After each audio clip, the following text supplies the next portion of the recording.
젊은 사람들이 많이 부르는 노래 중에 안티 프레자일이라는 노래가 있습니다. 발음 맞게 했나요? 안티 프레자일. 이름만 들어도 참 희한한 노래 같은데요. 저희 집 애들도 그렇고 요새 청소년들이나 초등학생들이 안티티티티 이러면서 이 노래를 많이 흥얼거립니다. 맞나요? 네. 안티티티티 그다음 뭐죠? 네, 뭐라고 했어요?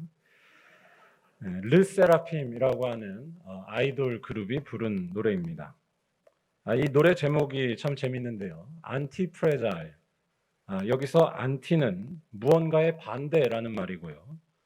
프레자일이라는 말은 약하다, 깨지거나 부서지기 쉽다라는 뜻입니다. 공항에서 비행기 타실 분들 짐을 붙이실 때 깨지기 쉬운 물건이 들어있으면 이 프레자일이 써 있는 스티커를 붙이곤 합니다. 그냥 말장난처럼 만들어진 그런 말 같은데 사실 이 말은 어떤 금융 전문가가 사용한 용어입니다. 블랙 스완이라고 하는 유명한 책을 써서 전 세계에 큰 충격을 줄 수 있는 경제 위기와 또 그 위험성에 대해서 경고했던 나심 탈레브라고 하는 미국의 한 금융 전문가가 사용한 말입니다. 이 사람은 안티 프레자일이라는 이 말을 쓰면서 새로운 의미를 부여했습니다. 부서지기 쉽다라는 말의 반대말처럼 보이는 이 말은 단순히 튼튼하다든지 혹은 원상태로 잘 회복한다라는 정도의 뜻이 아닙니다. 안티 프레자일은 충격이나 어려움을 겪으면 더 단단해지고 더 강해진다라는 뜻입니다. 문제가 터졌을 때 단순히 살아남는 수준이 아니라 그 문제를 통해서 더 이득을 보고 더 강해진다라는 것입니다. 경제로 말하자면 금융위기나 불경기 같은 상황을 만났을 때 오히려 더 강해지는 기업을 말합니다. 그래서 이 안티프레자일이라는 이 노래에도 비슷한 의미를 담은 가사가 많습니다. 어려움이 와도 아주 당돌하게 맞이하겠다는 것입니다. 더 강해질 수 있다고 믿기 때문입니다. 제가 불러드릴 수는 없고 가사만 한번 읽어드리겠습니다. 이거 어떻게 해야 되죠? 가시밭길 위로 라이딩, You made me boost up. 거짓으로 가득 찬 파티, 가렵지도 않아. 더 부어 개솔린 on fire. 불길 속에 다시 날아 rising. 더 높이 가줄게. 내가 바랬던 세계 제일 위에. 떨어져도 돼. I am anti-fragile. 저기 있는 분들이 르세라핌이라고 하는 요새 아주 선풍적으로 인기를 끌고 있는 아이돌입니다. 저는 우리 청소년들이나 초등학생들이 이 노래 좋아하는 것이 그렇게 나쁘지 않다라고 봅니다. 물론 하루 종일 공부 안 하고 이 노래만 부르고 있으면 듣는 사람도 꽤 힘들고 대단히 유감스럽습니다만 이 노래 가사가 말하는 것 자체는 도전적이고 긍정적입니다. 공부하면서 부르시기 바랍니다. 제가 이런 말씀을 드리는 이유는 우리 기독교인의 삶도 지금 설명드린 안티프레자일과 대단히 비슷하기 때문입니다. 우리 믿는 자들은 어려움과 위기를 만났을 때에 움츠러들지 않습니다. 아니, 이때 단순히 버티거나 하지만 않습니다. 이때 우리는 더 강해진다고 할 수 있습니다. 왜냐하면 우리는 어려움과 위기를 만났을 때 그 속에도 계시는 하나님을, 그때에도 우리에게 역사하시는 하나님을 만나기 때문입니다. 불 속에서도 함께 하시고 폭풍 중에도 역사하시는 하나님이 바로 우리의 하나님이신 줄로 믿습니다. 이 하나님을 만나기 때문에 우리 믿는 자들은 가장 안티프레자일한 사람들, 오히려 강해지는 사람들이라는 것입니다. 어려움이 더 이상 두렵지 않기 때문이고요. 거기에서도 감사와 찬양이 터져나올 수 있기 때문입니다. 이 사실을 잘 알려주는 구절이 베드로전서 5장 10절입니다. 우리 한번 다 같이 읽어보겠습니다. 모든 은혜의 하나님 곧 그리스도 안에서 너희를 부르사 자기의 영원한 영광에 들어가게 하시니가 잠깐 고난을 당한 너희를 친히 온전하게 하시며 굳건하게 하시며 강하게 하시며 터를 견고하게 하시리라. 아멘. 그리고 오늘 우리가 읽은 말씀도 바로 이러한 사실을 말해주는 귀한 말씀이라 할 수 있습니다. 왜냐하면 오늘 말씀은 우리가 어려움을 만났을 때에도 강력해질 수 있는 그 이유에 대해 분명히 말해주기 때문입니다. 바로 예수 안에 있을 때, 예수 안에 있을 때 우리들은 어떤 순간에도 함께 하시는 하나님이 우리 두 눈에 똑똑히 보인다는 것입니다. 예수가 우리를 안티프레자일 하게 해주시는 능력이십니다. 예수가 계시면 답답해도 절망하지 않습니다. 예수가 계시면 어떤 순간에도 우리와 함께 하시는 놀라우신 하나님이 똑똑히 보이기 때문입니다. 그리고 이러한 사실 때문에 어떤 상황에든지 기도할 수 있고 감사할 수 있는 가장 강한 사람이 된다는 것, 이것이 오늘 말씀입니다. 좀 일찍 띄우셨네요. 제가 영어로 한번 써봤는데요. Becoming anti-fragile in Jesus입니다. 오늘 말씀은 아주 유명한 말씀입니다. 저는 오늘 이 말씀을 볼 때마다 작년에 돌아가신 우리 송재필 장로님이 생각납니다. 우리 송 장로님께서는 오늘 여러분들이 읽으신 이 말씀을 아주 사랑하셨습니다. 고령의 나이에도 이 말씀을 또박또박 외우셨고 가족들에게 가훈으로 남겨주실 정도였습니다. 그런데 오늘 데살로니가 전서의 이 말씀은 한편으로 우리들을 당혹스럽게 합니다. 쉬지 말고 기도하라, 범사에 감사하라 라는 이 말이 너무 비현실적으로 들리기 때문입니다. 여러분 어떠신가요? 여러분은 이 말씀이 가능하다고 보시나요? 쉬지 말고 기도하라 라는 이 말을 그냥 문자 그대로 이해하는 경우도 있습니다. 24시간 기도의 불이 꺼지지 않아야 한다라는 차원에서 교회 기도실을 24시간 운영하거나 하는 경우인데요. 오늘 말씀이 말하려는 것은 그런 차원에만 머물지 않습니다. 물론 기도를 많이 하는 그 정성 자체도 소중합니다. 하지만 사도 바울이 쉬지 말고 기도하라 라고 말한 것은 단순히 무작정 기도를 많이 하는 것 그 자체가 아닙니다. 쉬지 말고 기도하라는 것은 새로운 사람이 되라는 것을 의미합니다. 바로 그리스도 예수 안에서 언제나 하나님과 연결되어 있는 이 세상에서 가장 강한 사람이 되라는 것입니다. 오늘 말씀이 담긴 데살로니가 전서는 신약 성경에서 가장 먼저 기록된 책입니다. 복음서보다 먼저 쓰여진 책이자 예수님의 부활 승천에 가장 가까운 때에 그때 기록된 책이 이 데살로니가 전서입니다. 그래서 이 데살로니가 전서를 보면 초기 기독교의 가장 생생한 모습을 살펴볼 수 있습니다. 초기 기독교의 가장 큰 관심과 기도 제목은 예수의 다시 오심에 대한 간절한 기다림과 갈망이었습니다. 데살로니가 전서 4장이나 5장을 보면 이러한 사실들을 잘 알 수 있습니다. 주의 날에 대한 말씀이나 주께서 강림하신다라는 것에 대한 말씀이 쭉 나오고 있습니다. 그런데 문제는 주님의 재림을 아무리 기다려도 달라지는 것이 없다는 데 있었습니다. 이른바 재림이 지연되는 사태 앞에서 교인들은 고민에 빠질 수밖에 없었습니다. 신앙이 흔들리거나 교회를 이탈하는 사람들이 생겨났고 어떤 이들은 실망한 나머지 아주 방탕하게 살기도 했습니다. 이런 상황에서 교인들을 붙잡고 격려하면서 믿음을 다시 붙들도록 권면하기 위해서 쓰여진 책이 바로 데살로니가 전서였습니다. 바울은 이 데살로니가 전서에서 주님께서 다시 오실 그날이 우리의 지식과 예상을 넘어선다는 사실을 강조합니다. 도둑같이 임할 것을 강조합니다. 그러니까 재림이 지연되더라도 우리 눈에 볼 때 재림이 이루어지지 않는 것처럼 보이더라도 포기해서는 안 된다고 말하면서 우리의 예상을 뛰어넘는 그날이 올 때까지 잘 버텨야 한다라는 것을 강조합니다. 그래서 바울은 여기에서 한 가지를 더 함께 강조합니다. 바로 그러한 주님의 날을 기다리고 있는 자세입니다. 준비하는 모습을 온전히 갖추라고 이야기합니다. 그날이 도둑같이 임했을 때에 준비되어 있지 않으면 소용없기 때문입니다.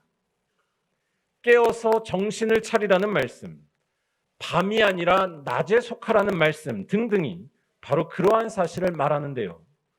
오늘 우리가 읽은 말씀도 그러한 권면의 연장선에 있습니다. 쉬지 말고 기도하라. 범사에 감사하라. 주님께서 오실 그때를 준비하기 위해서 기도하는 모습으로 살고 있으며 감사하는 모습으로 살고 있으라는 것입니다. 그런데 오늘 말씀에는 이렇게 종말론적으로 이해하는 것과 함께 중요한 의미가 또 있습니다. 우리에게는 쉬지 않고 기도할 이유가 분명히 있다는 것입니다. 우리에게는 범사에 감사할 수 있는 그 이유가 분명히 있다는 것입니다. 기도와 감사는 1차적으로 주님의 날을 준비하는 모습이기도 하지만 정말로 중요한 것은 왜 우리가 그렇게 기도할 수 있는지 그 이유에 있다는 것입니다. 왜 우리가 그렇게 늘 감사할 수 있는지 그 이유에 있다는 것입니다. 이유도 없이 기도만 많이 하는 것은 율법이나 자기 집착이 될 수 있습니다. 기도할 수 있는 이유, 감사할 수 있는 이유를 알아야 합니다. 그래야만 쉬지 않고 기도할 수 있으며 범사에 감사할 수 있지 않겠습니까? 바로 우리는 예수 그리스도 안에서 하나님과 늘 연결되어 있기 때문에 항상 기도할 수 있으며 어떤 상황에서든지 감사할 수 있는 줄로 믿습니다. 요새 나온 우스갯소리 중에 이런 이야기가 있습니다. 어떤 분이 돌아가실 때가 되어서 죽기 전에 마지막으로 유언을 남겼습니다. 이런 유언이었습니다. 내가 죽거든 와이파이가 잘 터지는 곳에 묻어줘라. 내가 죽거든 와이파이가 잘 터지는 곳에 묻어줘라. 오늘날 현대사회에서 와이파이만큼 중요한 것은 아마 없을 것입니다. 아무리 비싸고 좋은 핸드폰을 가지고 있어도 또한 노트북이 있어도 와이파이가 연결되어 있지 않으면 별로 소용이 없습니다. 물론 돈이 많으셔서 무제한 데이터를 막 쓴다면 사정이 다르겠지만 와이파이가 훨씬 편하고 좋습니다. 와이파이가 무제한 데이터보다 속도가 훨씬 빠르기 때문입니다.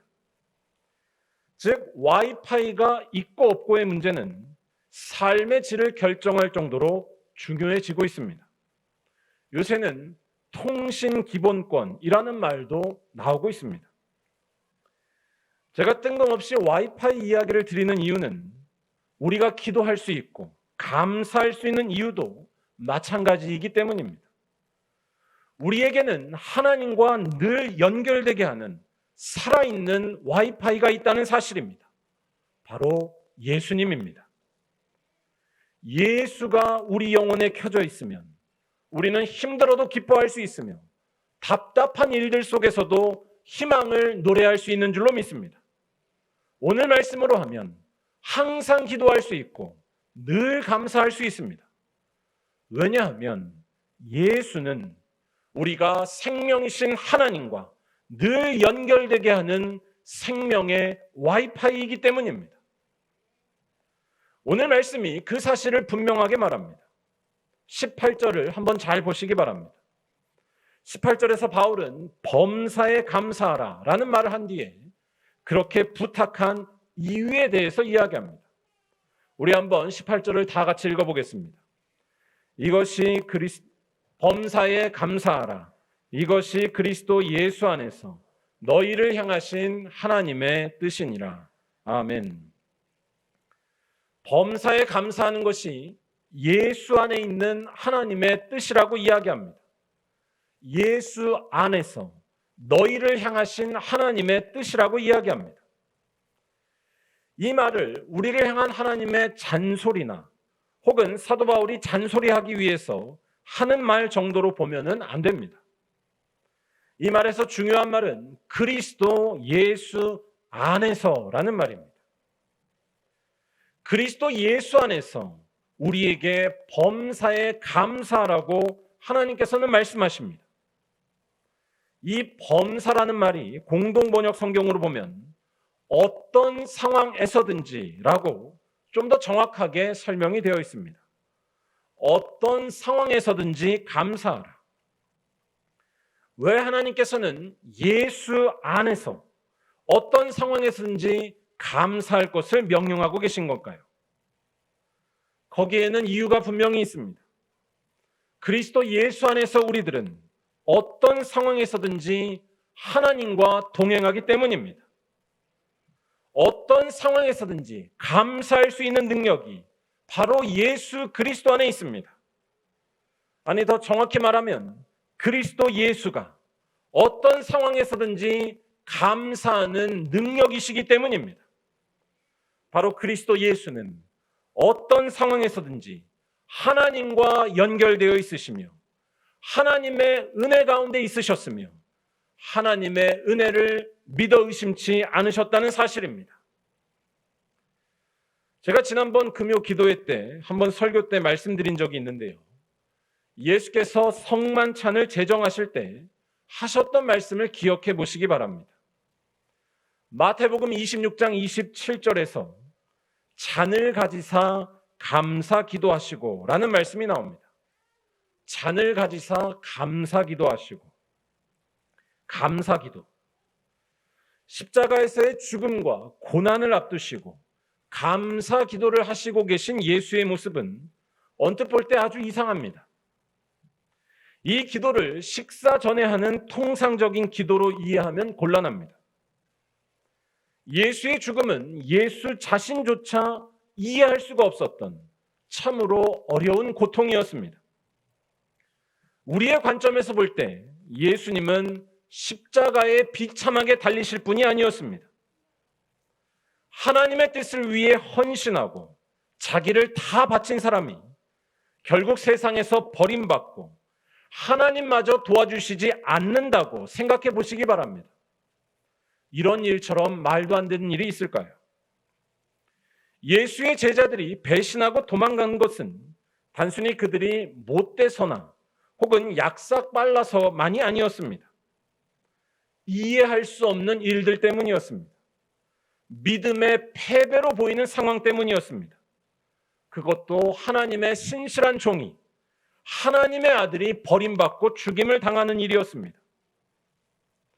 그런데 이런 절망적인 상황을 앞에 두고서 예수께서는 하나님 앞에 감사 기도를 드리셨다는 것입니다.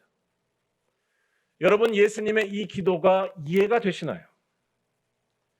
예수께서는 마치 결론을 다 알고 영화를 보는 것처럼 모든 일이 벌어질 것을 알았기 때문에 그러신 것일까요?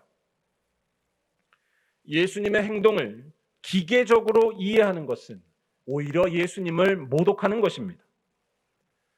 예수께서는 단 한 가지만을 아셨다고 할 수 있습니다. 그는 하나님을 신뢰하셨습니다. 예수는 하나님과 하나셨습니다. 마태복음 26장 39절에서 예수께서는 이렇게 말씀하셨습니다. 그러나 나의 원대로 마시옵고 아버지의 원대로 하옵소서. 다시 말해, 고난 가운데에서도 이해할 수 없는 죽음과 좌절 속에서도 하나님을 신뢰하신 것입니다. 마찬가지로 예수께서 드리신 감사는 어떤 눈에 보이는 조건에 근거한 것이 아니었습니다. 예수의 감사는 모든 순간 살아계신 하나님을 신뢰한 것에서 나오는 감사였습니다. 모든 순간 살아계신 하나님을 분명히 의지한 것에서 나오는 감사였습니다. 어떤 상황에서든지 하나님의 뜻이 이루어질 것을 믿는 것에서 오는 감사였습니다. 그리고 그러한 예수께서는 결국 하나님을 의지한 채 죽으셨고 그 후에는 사람들이 예상하지 못했던 놀라운 일이 벌어졌다는 것이 바로 복음서의 증언입니다. 예수께서 3일 만에 부활하신 것입니다. 예수의 부활은 예수가 드린 그 감사가 헛된 것이 아니었음을 드러냅니다. 예수의 부활은 그의 감사와 신뢰가 조롱받을 일이 아니었음을 드러내는 놀라운 사건이었습니다. 예수가 끝까지 의지한 그 하나님은 늘 살아계신 분이었고 그 하나님과 끝까지 연결되어 있던 분이 곧 예수님이라는 것입니다. 그리고 우리들은 이 예수가 우리와 함께 계시기 때문에 늘 감사할 수 있는 것입니다. 우리의 힘으로 감사하는 것이 아닙니다. 예수가 바로 우리의 그리스도이십니다. 예수가 우리의 구원이 되신다는 말은 이러한 차원에서 이해해야 합니다. 우리는 감사할 능력이 없습니다. 우리는 하나님을 신뢰할 능력이 없습니다. 하지만 예수는 언제나 하나님을 신뢰하셨고 언제나 하나님의 능력 안에서 사셨기 때문에 우리는 오직 예수 안에서 날마다 감사할 수 있으며 기도할 수 있다는 것입니다. 예수 안에 있을 때 우리는 절대 하나님을 떠나지 않게 됩니다. 예수는 늘 하나님 안에 계셨고 이 예수를 믿으면 누구든지 하나님과 함께 한다는 것입니다. 고통 중에도 하나님과 함께 할 것입니다. 아픔 중에도, 아니 죽음이 오더라도 하나님이 떠나지 않을 것입니다. 예수가 바로 그렇게 사셨기 때문입니다. 그리고 오늘 말씀에서 사도 바울은 바로 이 사실 때문에 우리에게 놀라운 선포를 하고 있던 것입니다. 쉬지 말고 기도하라. 범사에 감사하라. 이는 그리스도 예수 안에서 너희를 향하신 하나님의 뜻이니라. 사랑하는 우리 말리언교회 모든 성도 여러분, 이제 새해가 시작되었습니다. 여러분들의 마음밭은 지금 어떠신가요? 제가 올해를 새롭게 시작하면서 정말 많이 기도하면서 새해 표어와 말씀을 뽑았습니다. 우리 오늘 말씀을 다 같이 한번 다시 읽어보도록 하겠습니다. 쉬지 말고 기도하라. 범사에 감사하라. 이는 그리스도 예수 안에서 너희를 향하신 하나님의 뜻이니라. 아멘. 우리 모두 이 말씀을 붙들고 올 한 해를 살아가야 할 줄로 믿습니다. 이 말씀을 붙들고 이번 새해 모든 일에 기도와 감사로 살아가는 거룩한 성도들, 거룩한 교회가 되어야 할 줄로 믿습니다. 우리들에게는 쉬지 않고 기도할 수 있는 능력과 이유가 있음을 기억하시기 바랍니다. 또한 우리들에게는 어떤 상황에서든지 감사할 수 있는 능력과 이유가 있음을 기억하시기 바랍니다. 왜냐하면 우리에게는 그리스도 예수가 있기 때문입니다.